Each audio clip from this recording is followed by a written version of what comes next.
네, 최근 내각 구성과 관련해 인선이 철회되거나 후보자가 사퇴하는 일이 있어서 대단히 안타깝고 송구한 심정입니다. 그럼에도 국민주권정부는 초대 내각을 구성할 적임자를 찾기 위해 전력을 다하고 있다는 점과 우리 정부의 성공을 바라는 마음은 여기 계신 모두가 같을 것이라 생각을 합니다. 인수위도 없이 출범한 국민주권정부 어느덧 50여일이 지났습니다. 지난 23일 기준으로 장관 후보자 11명에 대한 임명 절차가 완료되었고 다음 주에는 김윤덕 그리고 최희영 두 장관 후보자에 대한 인사청문회가 예정돼 있습니다. 이 원활한 국정 운영을 위해서 장관 인선이 차질 없이 진행되어야 할 텐데 이 국민의힘 발목 잡기가 정말 경우를 넘어서고 있습니다.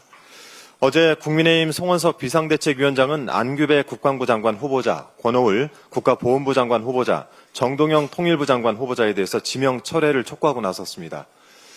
국민의힘 내부가 엉망이니 이 시선을 밖으로 돌리기 위해서라도 이런 짓을 한다는 것은 이해는 하더라도 그 사유가 합당하거나 분명해야 하지 않겠습니까?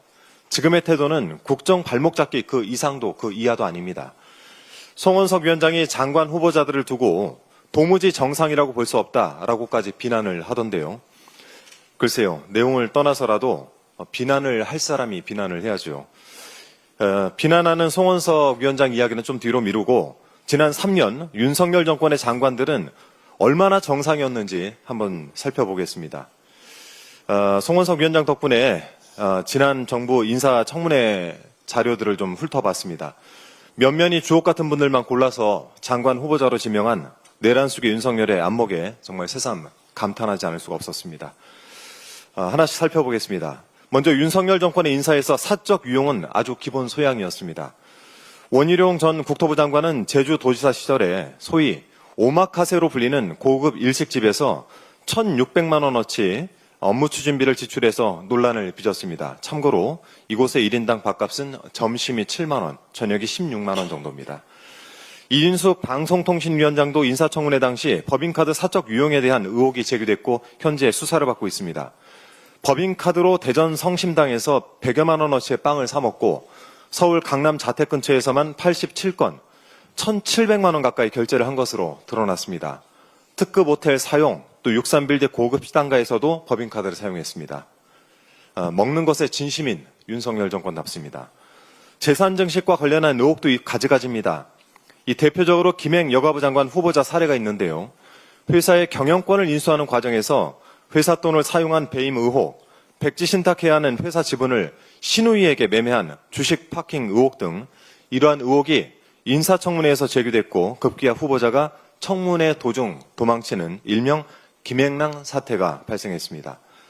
한덕수 전 국무총리에 대해서는 4년간 18억 원의 고액 고문료 논란이 있었고 김용현 전 국방부 장관은 법무법인 고문으로 취업을 하면서 그 사실을 신고하지 않아서 과태료 100만 원을 낸 전력이 있었습니다. 그리고 그 법무법인이 내란의 핵심인 김용현 변호를 맡고 있다라는 언론 보도도 있습니다. 자녀에 대한 즉한 사랑 때문에 논란이 불거진 경우도 있었습니다. 한동훈 전 법무부 장관에 대해서는 자녀의 스펙 쌓기 의혹이 불거졌습니다.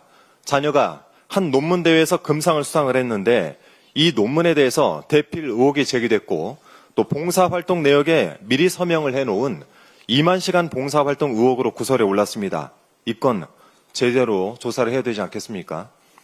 유상임 과기정통부 장관은 그 자녀가 마리화나 흡입을 하고 미국에서 불법 체류한 사실을 질병이란 핑계로 덮으려고 했고 또 정호영 복지부 장관 후보자는 자신이 근무하는 의대에 두 자녀를 편입시켰다라고 하는 아빠 찬스 의혹이 불거지면서 자진 사퇴했습니다.